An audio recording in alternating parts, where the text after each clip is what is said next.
Rivers throughout South Africa are under intense environmental threat because of a combination of collapsing sewage works, expanding squatter camps in their catchment areas, and unregulated commercial effluent. People's health is seriously threatened, and water sports along the coast are being heavily affected. In East London, surfer Billy Kruger was diagnosed with E.Coli infection after surfing at Nahoon Beach. Billy was rushed to hospital a few days later with severe abdominal pain. One of the most extreme and high-profile recent cases was in KwaZulu-Natal, where author and historian R.W. Johnson went swimming in the Mpenjati Lagoon Nature Reserve and nearly died.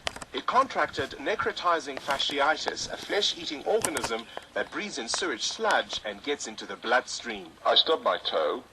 It was sore, but I didn't really think much of it. Showered, cleaned it, and the next day it got a little bit worse, and then the day after that it got considerably worse, and I became quite feverish and indeed had great difficulty getting to the doctor with it. I was fainting and having to crawl across the floor of the garage to get to the car. Luckily, the doctor had seen a similar case once before. I may say in that case the man died, so he knew what he was dealing with, and I was instantly rushed off to hospital. The next 24 hours were a nightmare.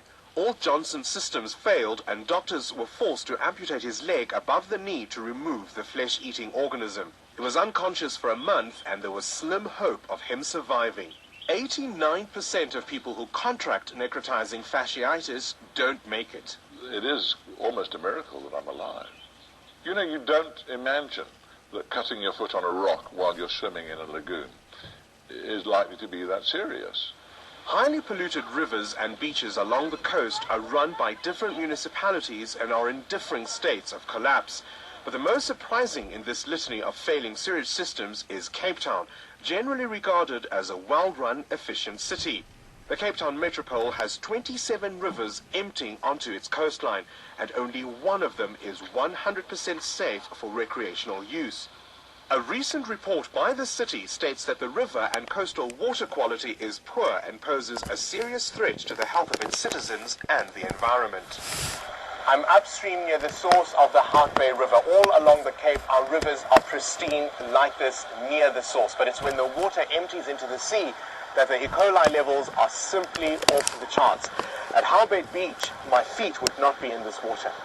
Dr. Justin O'Ryan, Environmental Officer for the Hout Bay Residents Association, takes up the story.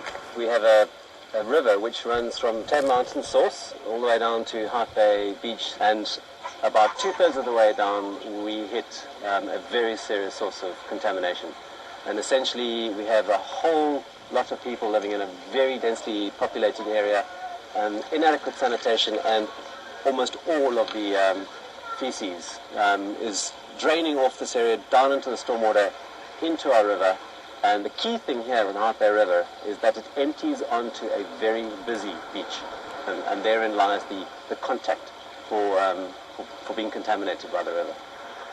In a desperate effort to get the city of Cape Town to take the issue seriously, they contracted epidemiologist Joe Barnes to test the water coming from the stormwater. Dr. Barnes' tests showed the E.Coli count to be a staggering 9 billion per 100 millilitres.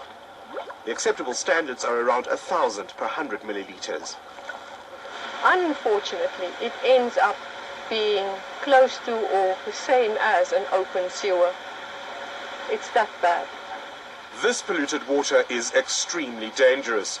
Dr. Barnes became seriously ill after testing the Hout Bay River despite her protective clothing. Dr. O'Ryan's child spent 5 days on a drip after picking up an infection through contact with his soiled shoes. Len Swimmer, chair of the Residents Association, says the health situation is critical. We've had a horse die, we've had dogs dying, we've had people infected, we've had a whole lot of people with ear infections. If nothing's happening and nothing's done about it, we're going to have a real pandemic. In December last year, Nikki Steele, like most Hout Bay residents, thought nothing of wading through the river as it crossed the beach into the sea. At the time, she had an open wound on her leg, which became heavily infected.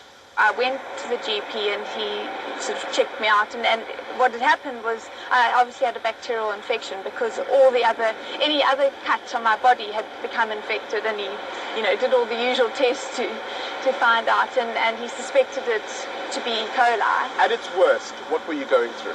Absolutely splitting headaches, diarrhea, nausea, not wanting to eat, not wanting to get up off the bed. After several rounds of antibiotics, her leg wound cleared, but she's now fighting a parasitic infection in her bowel. But there's no doubt in her mind that she picked up the infection wading through the river, but it's difficult to have 100% proof.